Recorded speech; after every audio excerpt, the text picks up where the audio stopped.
Retour à Berlin, où Andrea Junga-Berle explore déjà les potentiels de ces états de conscience élargis. Associée à la clinique Ovid, la Mind Foundation qu'elle a cofondée propose aux psychothérapeutes une formation à la respiration holotropique, une technique d'accès à la transe développée suite à l'interdiction des psychédéliques.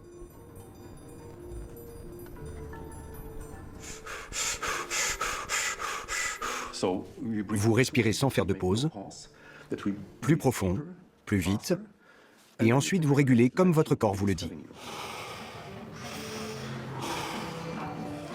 La séance repose sur une synergie entre une hyperventilation et une séquence musicale structurée comme un voyage émotionnel. Cette pratique est généralement sans danger, mais comme elle entraîne une modification des rythmes cardiovasculaires, elle n'est pas adaptée à tous.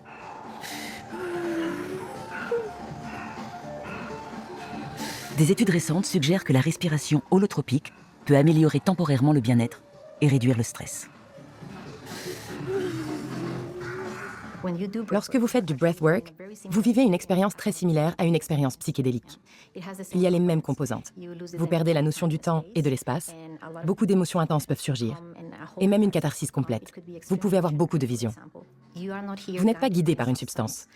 La substance, c'est la volonté d'y aller et de respirer.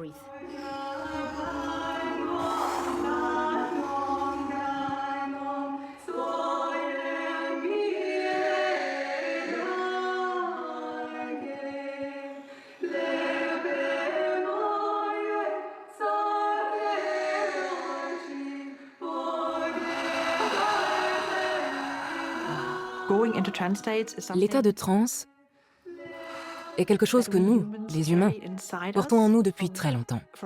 Nous avons simplement oublié que cela fait partie de ce que nous savons faire.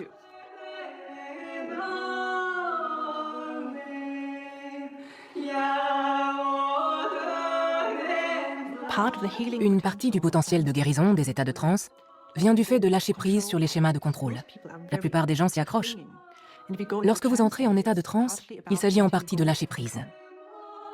Les gens ont peur de ce qu'ils ne connaissent pas.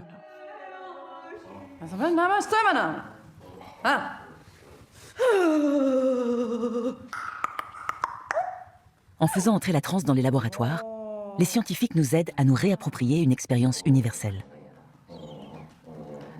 Grâce à leur travail, la transe apparaît déjà comme une ressource. Et dans quelques années, elle fera partie de notre arsenal thérapeutique.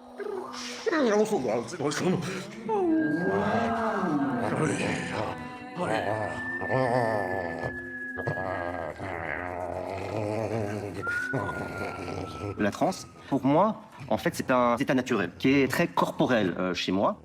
J'ai l'impression que dans ma vie, en fait, il y a un couvercle. Et simplement, à ce moment-là, eh ben, je soulève le couvercle. Il y a une énergie vitale, sexuelle, il y a des chants, des cris. Parfois aussi, ce sont des émotions, parfois c'est plus des blessures qui vont ressortir. Mais c'est vraiment de cet ordre-là. C'est revenir, laisser tomber les filtres, sortir du mental, du langage, des bonnes manières, pour revenir à quelque chose de primordial, d'essentiel.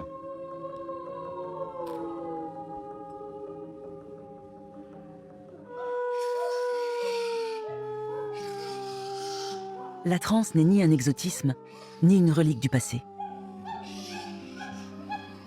Elle porte en elle une autre idée du soin, où les ressources sont en nous. Les neurosciences commencent à peine à en mesurer le potentiel, en révélant comment cet état modifié de la conscience mobilise des circuits cérébraux liés à certaines pathologies mentales. Redonner sa place à la transe, ce n'est pas revenir en arrière, c'est ouvrir l'avenir.